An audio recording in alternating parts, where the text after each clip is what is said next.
The phone wouldn't stop ringing. 3 calls in 2 minutes, then 4 texts, then my mother's voice screaming through voicemail so loud I could hear it across the room. Her words came out broken and desperate. $40,000. Tomorrow. Or Bryant loses everything. The hospital wouldn't operate without payment. The bank threatened foreclosure. My brother's perfect life was burning down, and somehow, that became my emergency. My name is Maria Scott.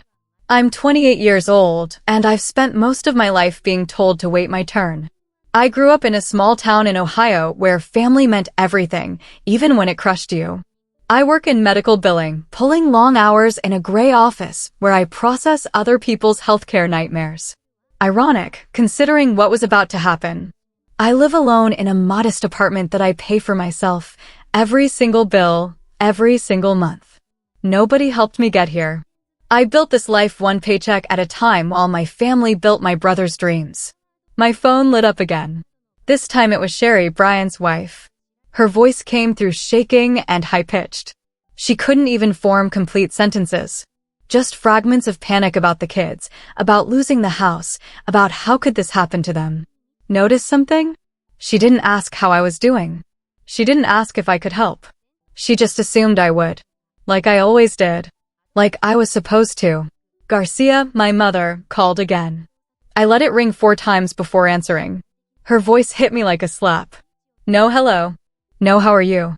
Just straight to the demand. She needed me to wire money by morning. Bryant was in the hospital with a ruptured appendix that turned into a massive infection. Emergency surgery. ICU stay. No insurance because he'd been fired 3 weeks ago and never told anyone. The bills were catastrophic. But that wasn't even the worst part. The mortgage was 3 months behind. Credit cards maxed out. Utilities about to shut off. The perfect life Bryant displayed on social media was a lie held together with debt and desperation. And now that the truth exploded, everyone turned to me. The single daughter with no kids. The one who could afford it. The backup plan who never said no. Have you ever been the person everyone takes from but nobody gives to? Drop a comment if you know what I'm talking about. Garcia kept talking, but I wasn't really listening anymore. I was remembering. Every birthday where Bryant got the big gift and I got a card. Every Christmas where his mortgage got paid and my car repair got ignored. Every family dinner where his problems became everyone's crisis and my struggles became character-building opportunities. I was remembering the words Garcia said to me at least 100 times. Your brother's household always matters more. You can wait. My hands started shaking. Not from fear. From something else entirely. Something that had been building for years and was finally reaching the surface. I looked at my savings account on my laptop screen. 3 years of sacrifice. 3 years of double shifts and skipped vacations and cheap meals.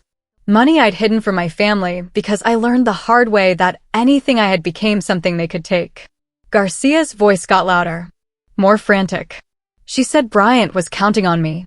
That family helps family. That I was being selfish by not immediately agreeing. Selfish. That word hung in the air like poison. I'd heard it before, any time I dared to put myself first. But this time, something snapped. Maria, are you even listening? Garcia's tone shifted from desperate to angry. This is your brother we're talking about. He could lose everything. I took a breath. My voice came out calm. Too calm. You can wait. Silence. Complete, total silence. For maybe 5 seconds, nobody breathed. Then Garcia gasped like I'd physically struck her. What did you just say to me? I said you can wait. Each word felt like dropping a stone into deep water. Isn't that what you always told me? When I needed help with rent. When my car died. When I asked for anything at all. You told me to wait. You told me Bryant's household matters more. So now I'm telling you the same thing. You can wait. If you've ever wanted to say these words to someone, subscribe right now because you need to hear what happens next. Garcia's voice exploded through the speaker. She screamed that I was heartless. That I was abandoning my family when they needed me most. That she didn't raise me to be this cruel. Sherry grabbed the phone and started crying about her children. About how they might end up on the street. About how I was destroying their lives. But here's what they didn't understand. I wasn't destroying anything.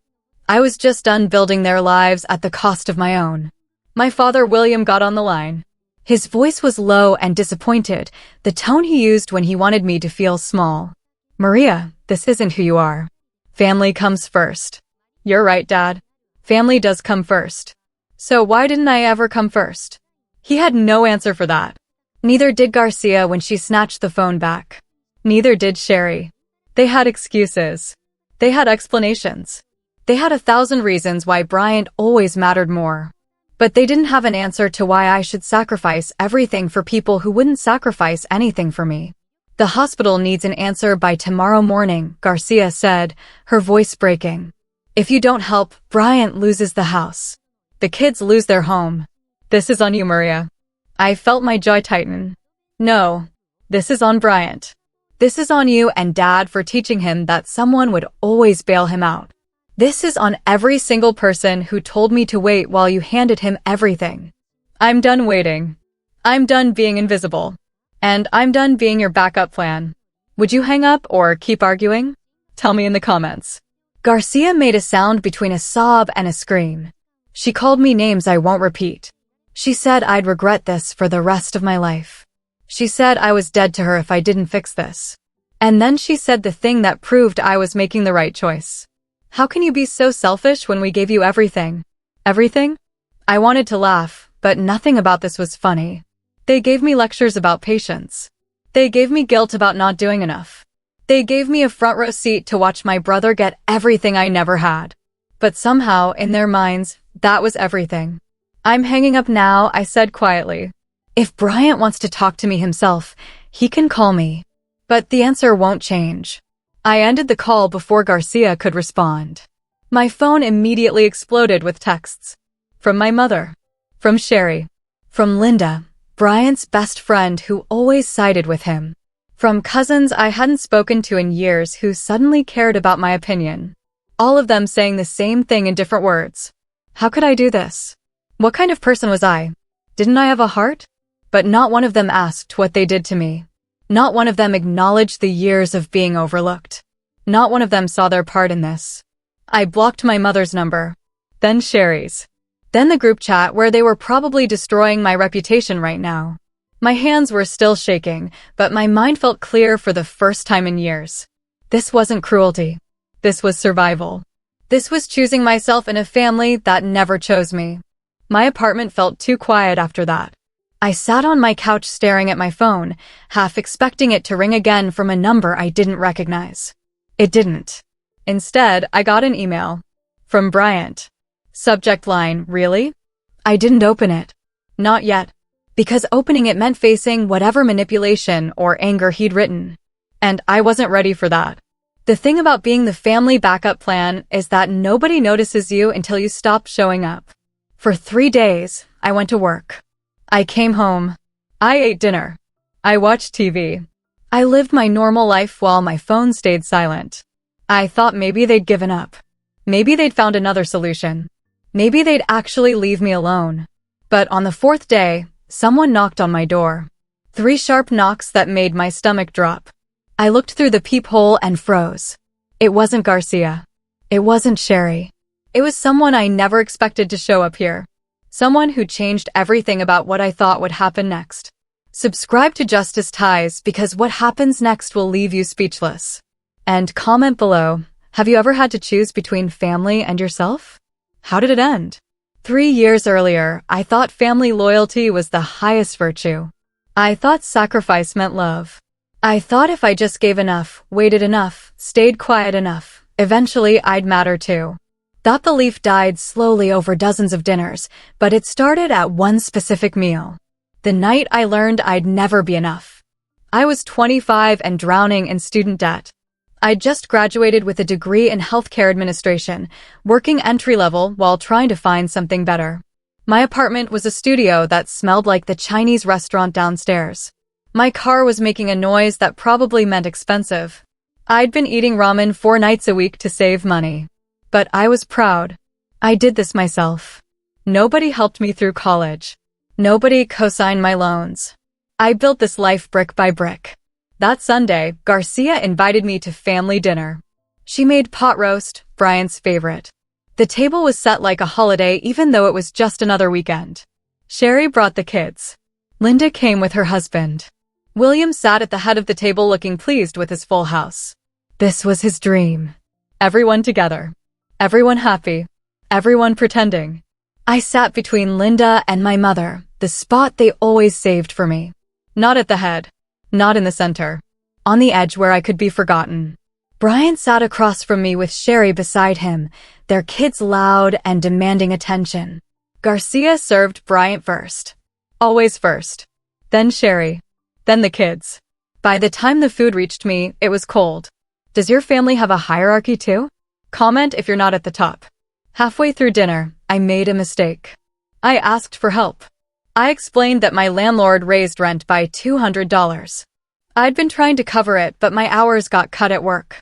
Could Mom and Dad loan me $500 until I got my tax return? I'd pay it back with interest. I just needed a bridge to get through the next month. Garcia put down her fork. She looked at William. He looked at Bryant. And just like that, I knew my answer before anyone spoke. Bryant cleared his throat and said his mortgage payment was late.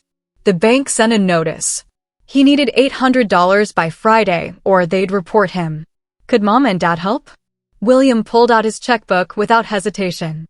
He wrote the check while I sat there with my mouth still open from asking my question. Garcia patted my hand and smiled that smile that wasn't really a smile. You're young and single, honey. You'll figure it out. Bryant has a family to feed. A house to maintain.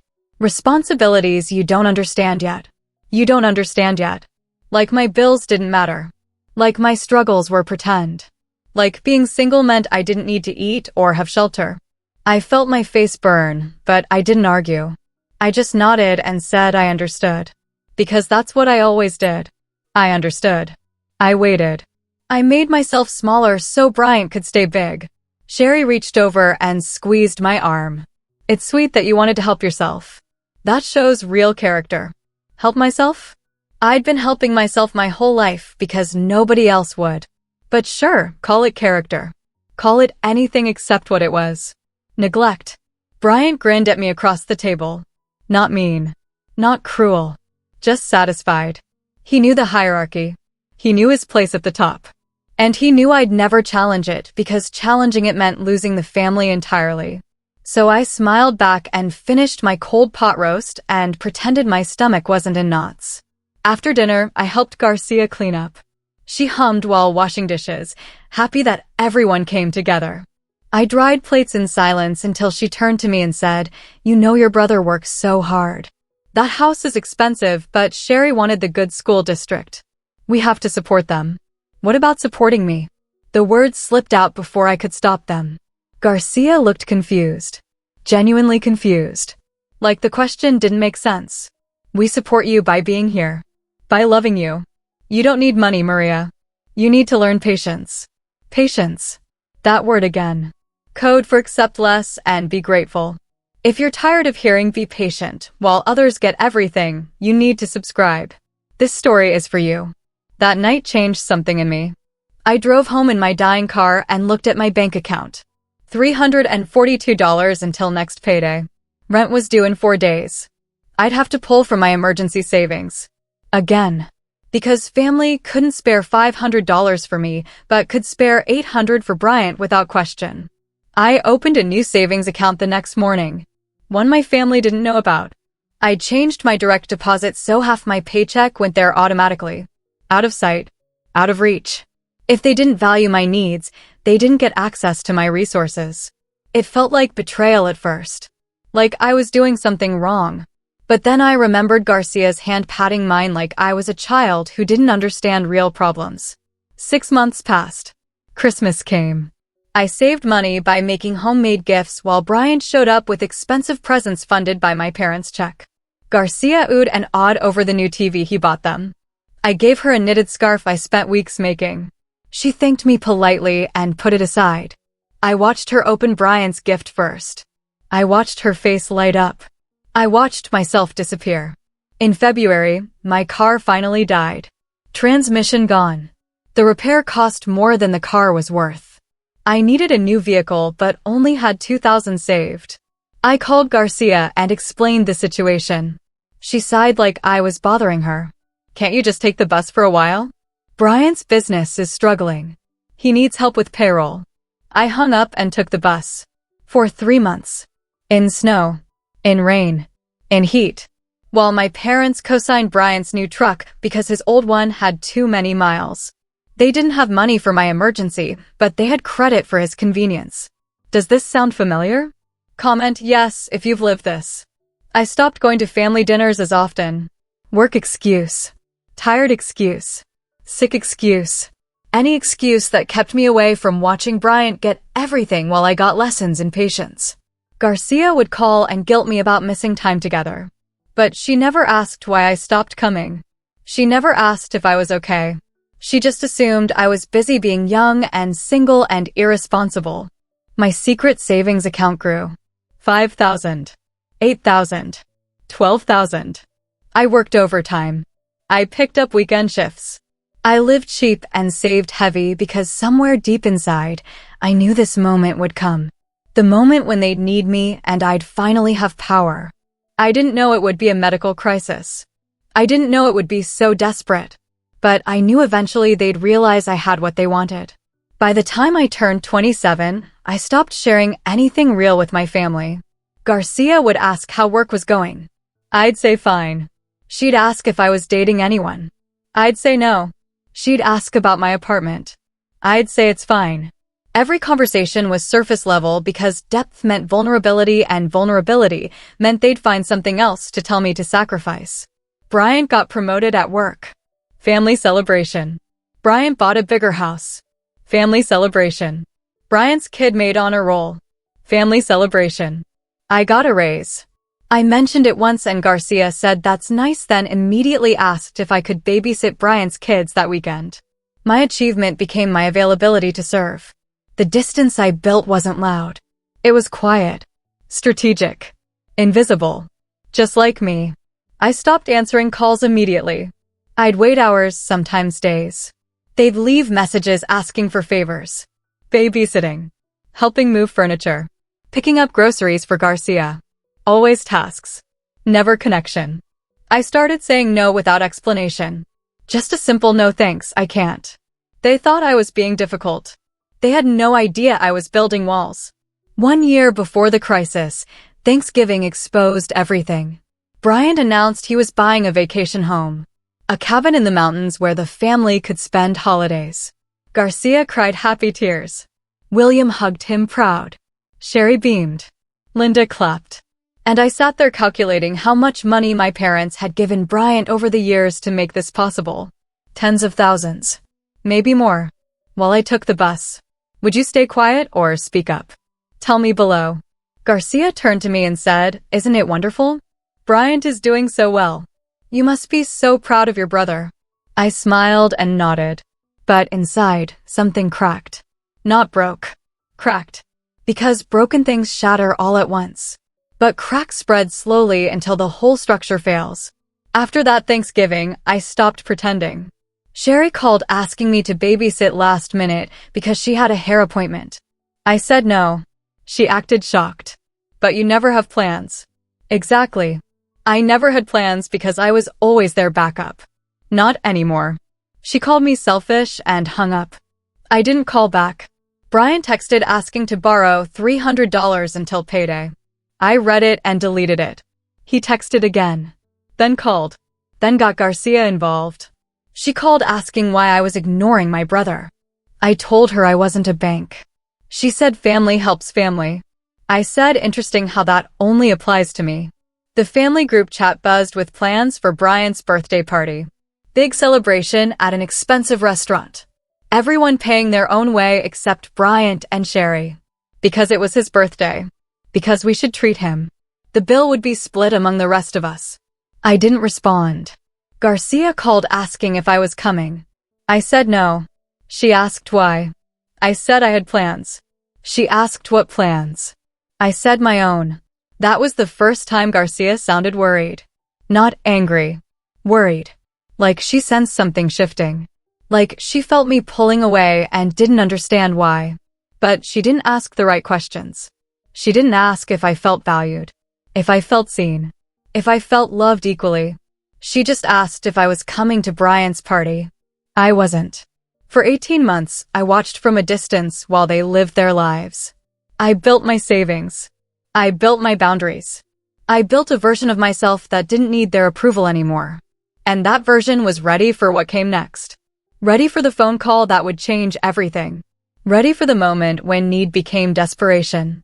Ready to finally show them what it felt like to wait. Because on a random Tuesday, Bryant's perfect life shattered. And every assumption they made about me shattered with it. Subscribe so you don't miss what happens when the invisible daughter becomes visible. And comment, are you building your own walls too? You're not alone. At 26, I became a ghost in my own family. Not the dramatic kind. Not the kind that storms off or makes scenes. The quiet kind. The kind that fades slowly until one day you're gone and nobody noticed you leaving. That was exactly how I wanted it. My second savings account hit $15,000. Money nobody knew existed. Every paycheck, half went into that account automatically. The account with no debit card. No checks. No easy access.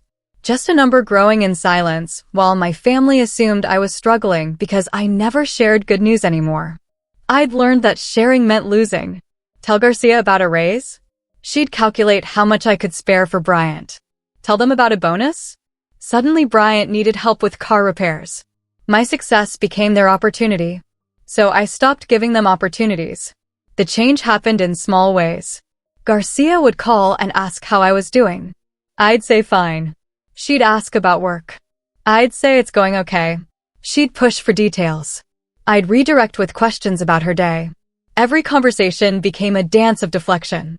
She'd eventually give up and talk about Bryant anyway. His promotion.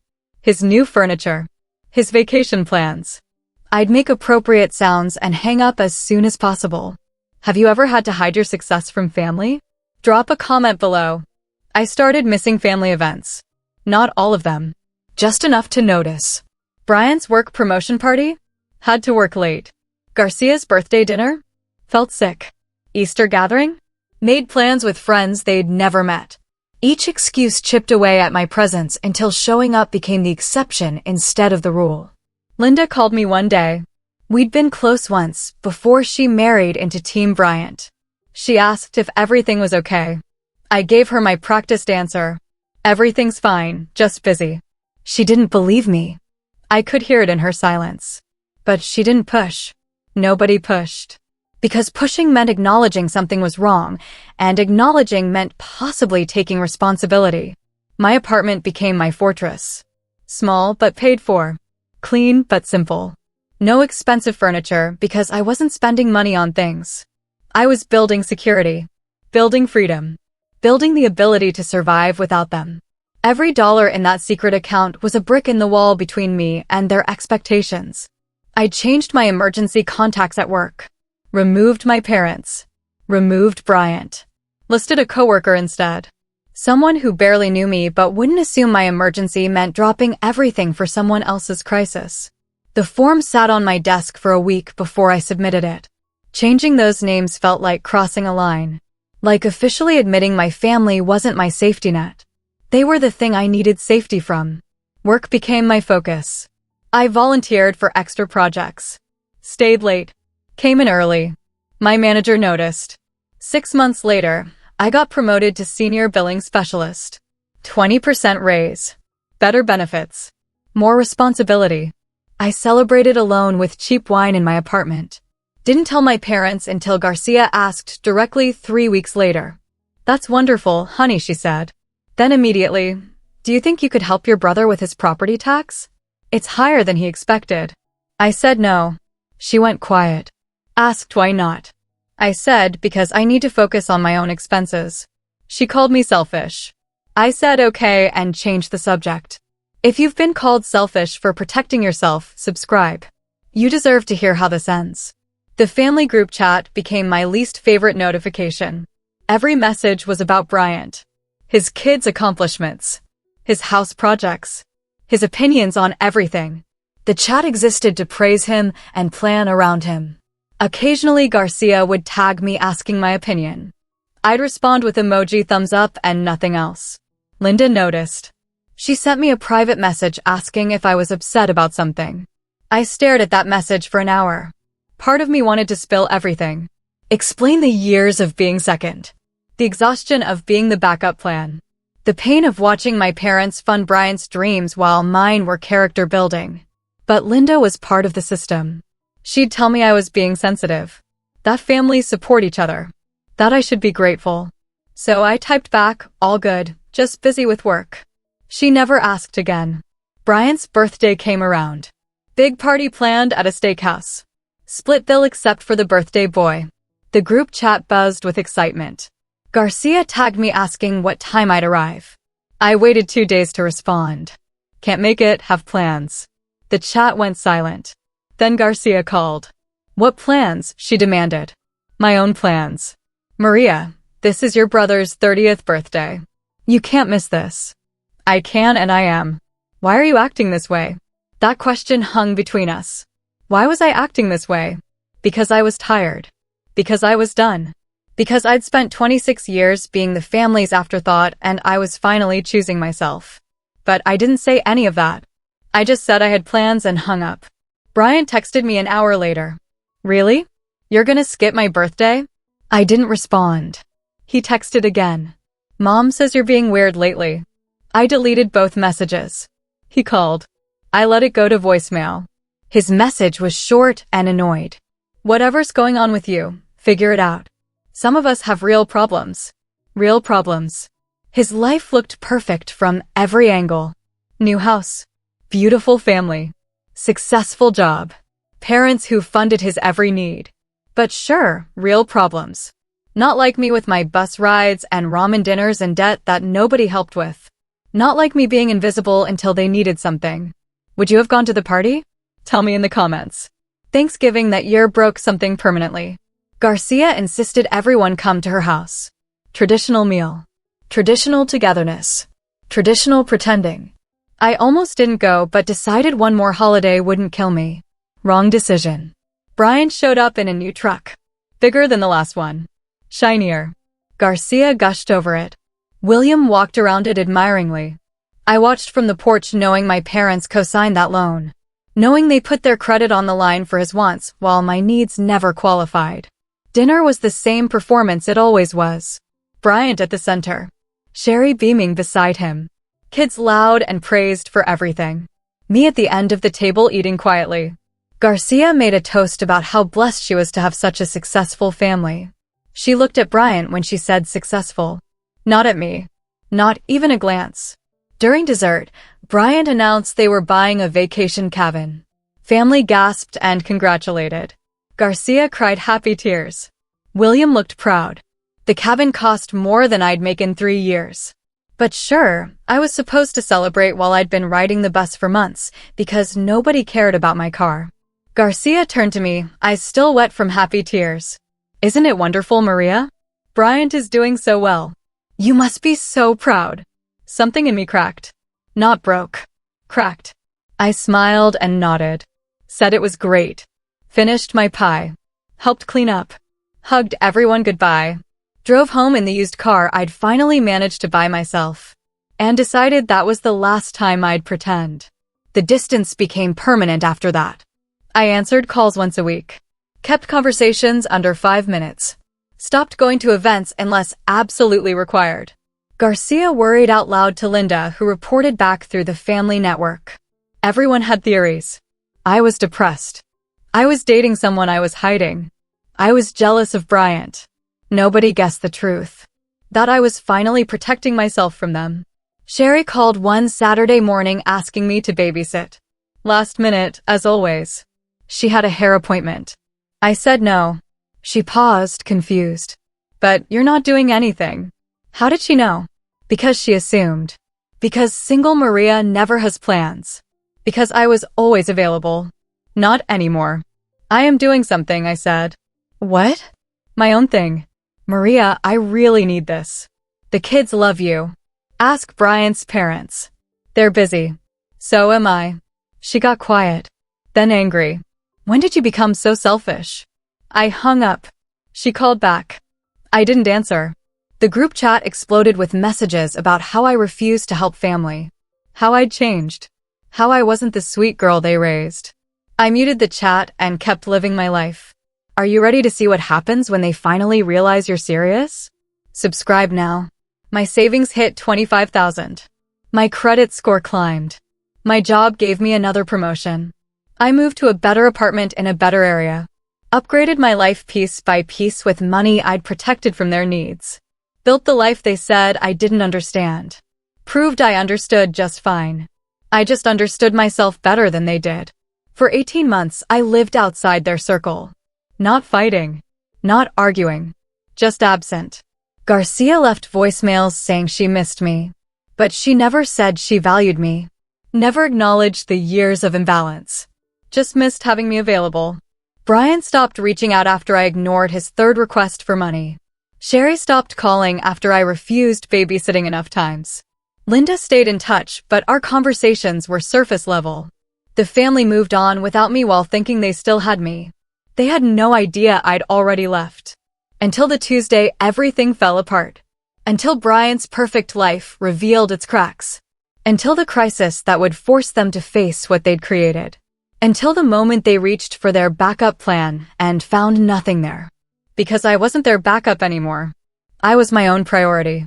And they were about to learn what that really meant. Subscribe to Justice Ties. Comment below, have you ever gone quiet on family?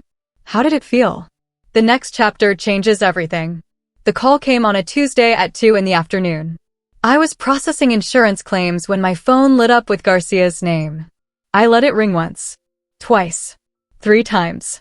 Then answered on the 4th ring because ignoring her completely would lead to wellness checks and drama I didn't need. Maria, she gasped before I could say hello. It's Bryant. He's in the hospital. My first thought wasn't concern. It was suspicion. Because Garcia's emergencies were always about leveraging emotion. But her voice shook in a way I'd never heard before. Real fear. Raw panic. This wasn't manipulation. Something was actually wrong. What happened? Appendix burst. He's been sick for days, but didn't tell anyone. Sherry found him collapsed this morning. They're doing emergency surgery now. Garcia's words tumbled out fast and broken. The infection spread. They said it's serious, Maria. Really serious. I felt my chest tighten despite everything. Bryant and I weren't close anymore. We hadn't been close in years. But he was still my brother. The person I grew up with. The person who got my whole childhood while I got the scraps. Complicated didn't erase history. Is he going to be okay? They think so. But Maria, there's a problem. A big problem. And there it was. The pivot. The reason for the call. My body tensed automatically. Bryant lost his job 3 weeks ago. He didn't tell anyone. No insurance. The hospital wants $40,000 up front for the surgery and ICU. Sherry just found out the mortgage is 3 months behind. Credit cards maxed. Savings gone. Everything's falling apart. Garcia started crying. Real, ugly crying. The kind that comes from terror. We don't have it. Your father's retirement is locked. Our savings won't cover half. Linda can't help. We've called everyone. You're our last hope. Our last hope. Not please help. Not asking if I could. Telling me I was the solution. Assuming I'd sacrifice everything because that's what I always did. Except I didn't anymore. Have you ever been someone's last resort? Comment below. Where's Bryant getting the money? I asked carefully. That's what I'm telling you. He doesn't have it. Nobody has it. That's why we need you. Why would I have $40,000? Garcia went quiet. Then, you're good with money. You work in healthcare. You must have savings. The assumption in her voice made my skin crawl. They'd written me off for years. Never helped with my struggles. But somehow knew I had savings? How? Because they assumed single women with no kids must be sitting on piles of money with nothing to spend it on? Even if I did, why is this my responsibility? Because he's your brother. Garcia's voice pitched higher. Because family helps family. Because this is an emergency. Where was the emergency when my car died and you told me to take the bus? That was different. How? Maria, this isn't the time for petty grievances. Your brother could die. Could die. The doctor said he'd probably be fine, but Garcia weaponized the worst-case scenario. Classic move. Maximize guilt. Minimize my right to say no. I'd watched this pattern my entire life. But this time I wasn't 25 and desperate for approval. I was 28 and done. Let me talk to Bryant, I said. He's in surgery. Then let me talk to Sherry. She's with him. Then I'll call later. Maria, we don't have later. The hospital needs an answer now. Then figure it out. Silence. Heavy, shocked silence. Like I'd spoken in a foreign language. Garcia recovered with a gasp. What did you just say? I said figure it out. You're smart people. You'll find a solution. If you've ever wanted to say this, subscribe. You need to see what happens. You're really going to abandon your family? Interesting choice of words from someone who abandoned me every time I needed help. We never abandoned you. No, you just told me to wait. To be patient. That Bryant's household matters more. Remember those words, Mom? You said them to me at least 100 times. Now I'm saying them to you. You can wait. Garcia made a sound between a scream and a sob. How can you be so cruel? This is your brother's life. And my life mattered less every single day of my childhood. Funny how now you care about fairness. Maria Rose Scott, if you don't help him right now. What? You'll disown me? Stop loving me? You already did that. You just never told me directly. You showed me with every choice. Every check you wrote for Bryant. Every time you told me to sacrifice while he got everything. I was already invisible. Hanging up doesn't change anything. Everyone will know what you did. Everyone will know you let him suffer. Good. Then they'll finally see me. Even if it's as the villain. I ended the call. My hand shook so hard I dropped the phone. My coworker looked over concerned, but I waved her off. Grabbed my water bottle. Walked to the bathroom. Locked myself in a stall and fought back tears. Not sad tears. Angry tears. Relieved tears. Terrified tears. All mixed together into something I couldn't name. My phone exploded. Texts from Garcia. From Sherry. From Linda. From cousins I hadn't talked to in years. From family friends. All saying the same thing in different ways. How could I abandon Bryant? Didn't I have a heart? Was I really this selfish? Where was the Maria they knew? The Maria they knew never existed. She was a performance I gave to earn love that never came. Do you know this feeling? Comment yes if you've been called selfish for protecting yourself. I blocked Garcia's number. Then Sherry's. Then the group chat. Each block felt like ripping off a bandage. Sharp pain followed by relief. By the time I returned to my desk, 12 people were blocked. My phone finally went quiet. Work ended. I drove home in silence. Made dinner. Ate alone. Watched TV without watching. Kept expecting someone to show up. But nobody did. Because showing up meant confronting me and they preferred guilt from a distance. Day 2. No contact. I went to work. Came home. Lived normally. My chest felt lighter and heavier at the same time. Free from their demands, but weighted by what I'd done. Not regret exactly. Something else. The knowledge that I'd burned a bridge while standing on it. Day 3. An email from Bryant. Subject line, really? I stared at it for an hour before opening. Maria, I don't know what's going on with you, but this isn't you. I'm in the hospital fighting an infection and you can't even pick up the phone? Mom says you refused to help. That you hung up on her. That you said cruel things. I don't believe that. You're better than this. Please call me. Better than this. He meant better than standing up for myself. Better than prioritizing my life. Better than refusing to be the backup plan. But I wasn't better than this. This was exactly who I needed to be. I didn't respond. Deleted the email. Kept living. Day 4. The knock on my door came at 7 p.m. 3 sharp knocks that made my stomach drop. I looked through the peephole expecting Garcia. Expecting Sherry ready to scream. Expecting someone to force a confrontation. But it was Bryant. Alone. No smirk. No confidence. Just my brother, pale and tired, standing in my hallway looking like he'd aged 10 years in 4 days. I opened the door slowly.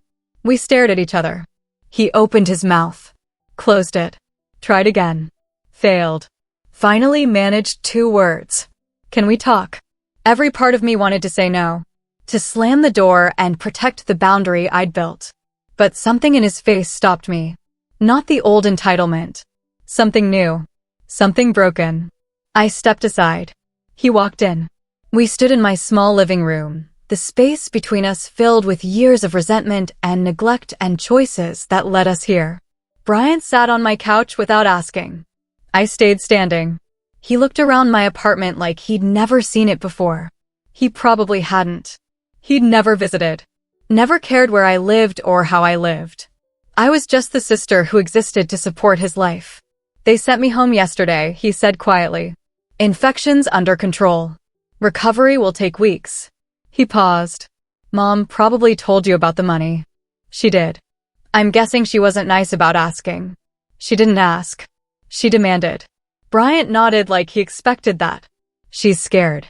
We all are. What do you want, Bryant? Subscribe now because what he says next changes everything. He looked up at me and I saw something I'd never seen before. Shame. Real, genuine shame.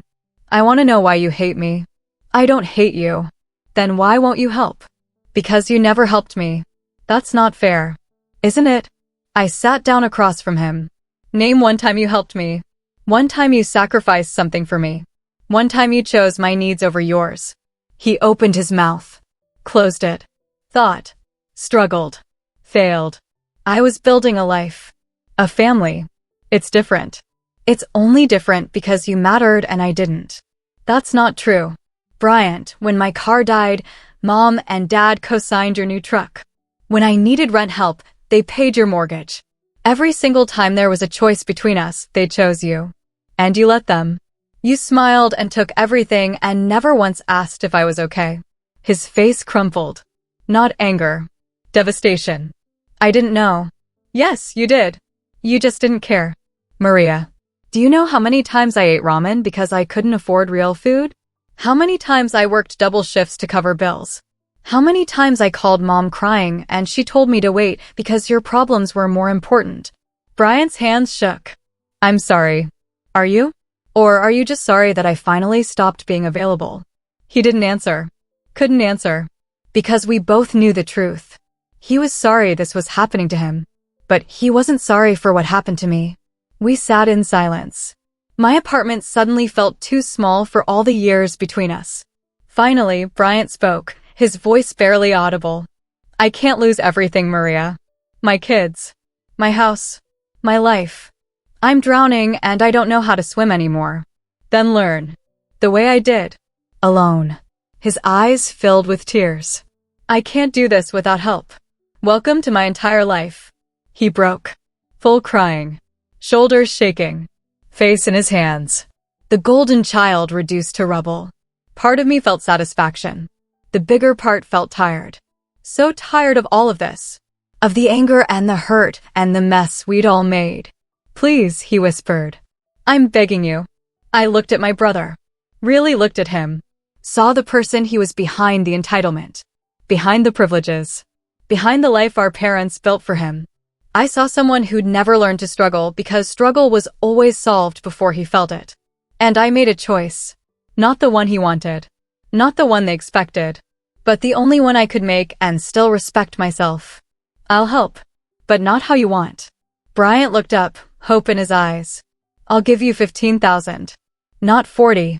15. And you'll pay me back every cent with interest over the next 3 years. Maria. I'm not done. Written contract. Monthly payments. No exceptions. Miss one payment and the remaining balance is due immediately. Take it or leave it. He stared at me. Processing. Realizing. Understanding that I wasn't saving him. I was teaching him what it felt like to owe someone. To struggle. To sacrifice. That's not enough to cover everything. Then figure out the rest. Sell the cabin you just bought. Downsize the house. Cut expenses. Do what I did when nobody helped me. You're really going to let me lose my house? You're really going to ask me to lose my security so you can keep yours? Are you Team Maria or Team Bryant? Comment below and subscribe to Justice Ties. We stared at each other. Two people who shared blood but nothing else. Finally, Bryant nodded. Okay, I'll take it. Good. I'll have the contract ready tomorrow. Tell mom and dad to stop calling me. Tell Sherry to stop texting. Tell everyone this is between us now. Bryant stood slowly, walked to the door, turned back with one more question. Do you forgive me? No, but I'm giving you a chance to earn it. He left. I locked the door, sat in silence. My phone stayed quiet, and for the first time in 4 days, I breathed without weight on my chest. Chapter 5 reveals the aftermath nobody expected. Subscribe so you don't miss it. 6 months changed everything.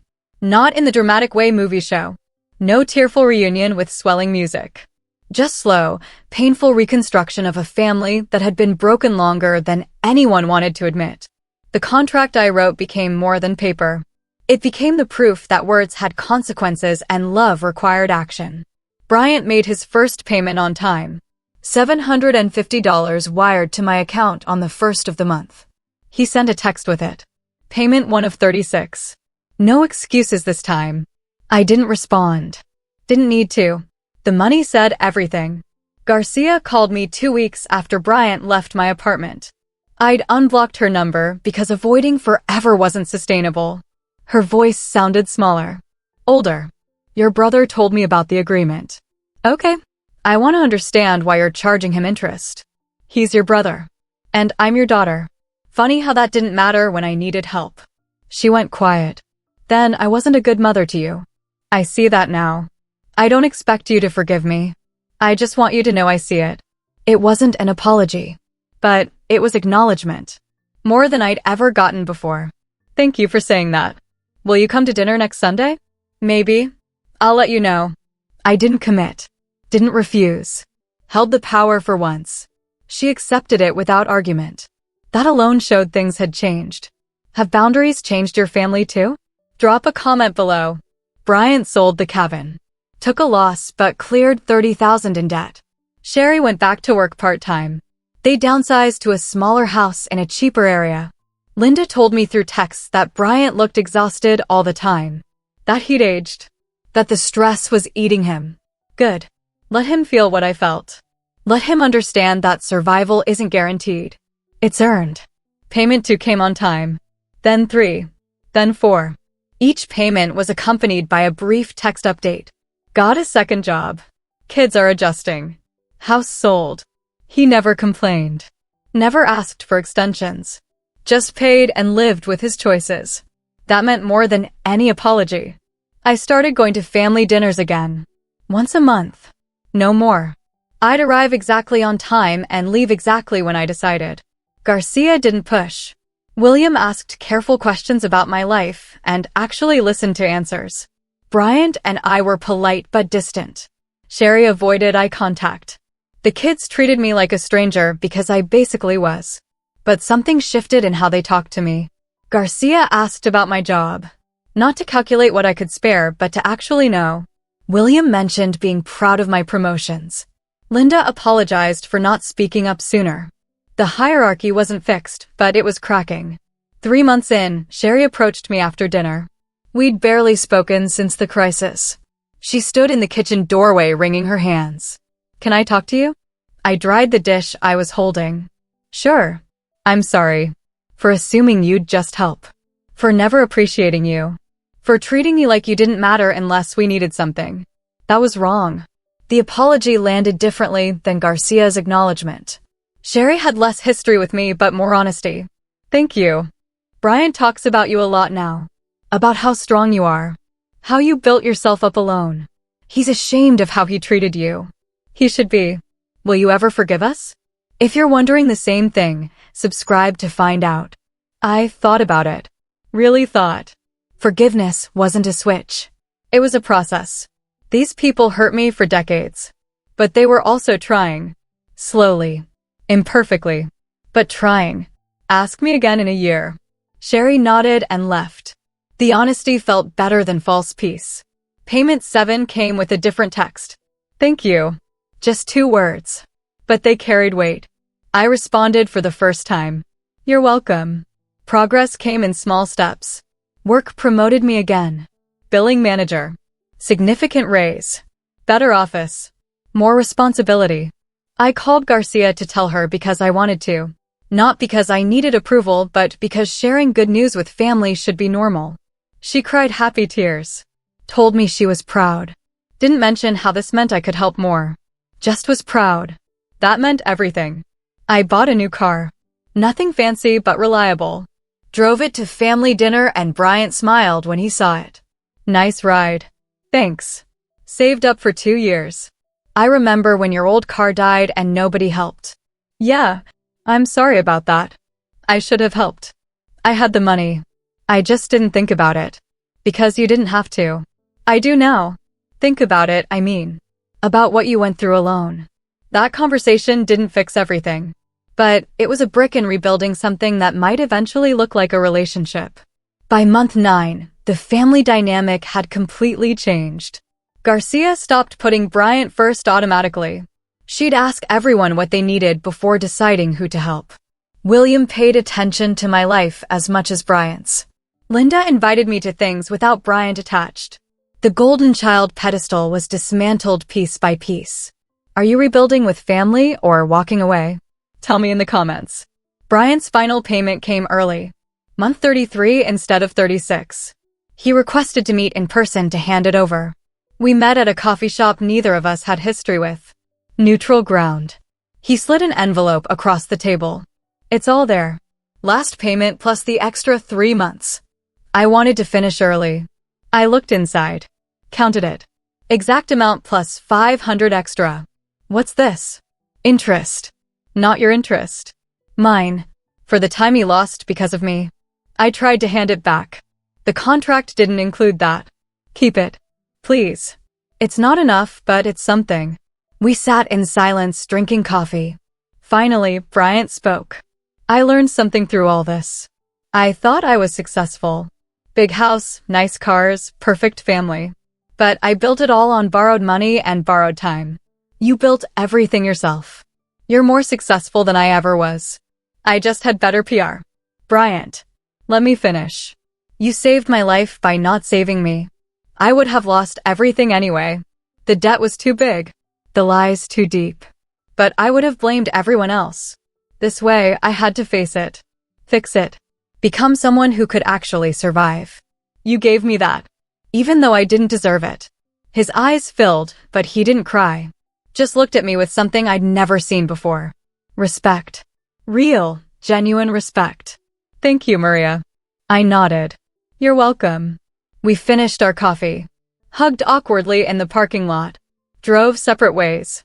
It wasn't a movie ending. It was real life. Messy and incomplete, but moving forward. Subscribe to Justice Ties if this story touched you.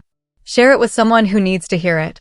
A year after that phone call where I said you can wait, I sat in my apartment looking at my life. I had savings, security, boundaries, respect, relationships that were rebuilding slowly. I wasn't invisible anymore. Not because I fought for attention, but because I stopped accepting disrespect. Garcia and I talked weekly now. William asked me to lunch occasionally. Bryant and I were friendly. Not close, maybe never close, but friendly. Sherry sent me memes sometimes. The kids knew my name. Linda and I were actually friends again. The family wasn't perfect, but it was healthier. The lesson I learned wasn't about revenge. It was about value. For years, I thought love meant sacrifice. That giving until empty was noble. That being overlooked was my role. But love without reciprocity isn't love. It's exploitation. And family isn't an excuse to treat someone as less than. Saying you can wait wasn't cruel. It was honest. It was showing them what they'd shown me. And it forced everyone to face the truth we'd been avoiding. That hierarchy built on favoritism destroys everyone. The golden child who never learns resilience. The forgotten child who carries invisible scars. The parents who realize too late that love can't be distributed unequally without breaking something. Would you choose yourself or keep sacrificing? Tell me below. I don't regret what I did. Not for 1 second. Because choosing myself taught them I had value. And teaching them my value gave me permission to believe it myself. That's the lesson everyone needs. You are not selfish for protecting yourself. You are not cruel for setting boundaries. You are not wrong for demanding the respect you deserve. Family should lift everyone up. not just the chosen one. And if they won't, sometimes you have to lift yourself. Even if that means standing alone for a while. Even if that means being called selfish. Even if that means saying the words nobody wants to hear. You can wait. Those 3 words changed my life. They can change yours too. Don't wait for permission to matter. Don't wait for someone to notice you're struggling. Don't wait for fairness from people who benefit from imbalance. Choose yourself first. Not because you're selfish. Because you're worth it. If this story resonated with you, do 3 things. Subscribe to Justice Ties for more real stories about real people. Share this video with someone who needs to hear it. And comment below with your own story. Have you been the backup plan? Did you finally say enough? How did it end? Remember, choosing yourself isn't the end of family. Sometimes it's the only way to save it. Stand strong. Set boundaries. Demand better. You deserve a family that sees you, values you, and treats you as an equal. And if they won't, you deserve the strength to walk away. Until next time, this is Justice Ties reminding you that your worth isn't determined by how much you sacrifice. It's determined by how well you protect the person you are. And that person deserves everything you've been giving everyone else. Choose yourself. Always.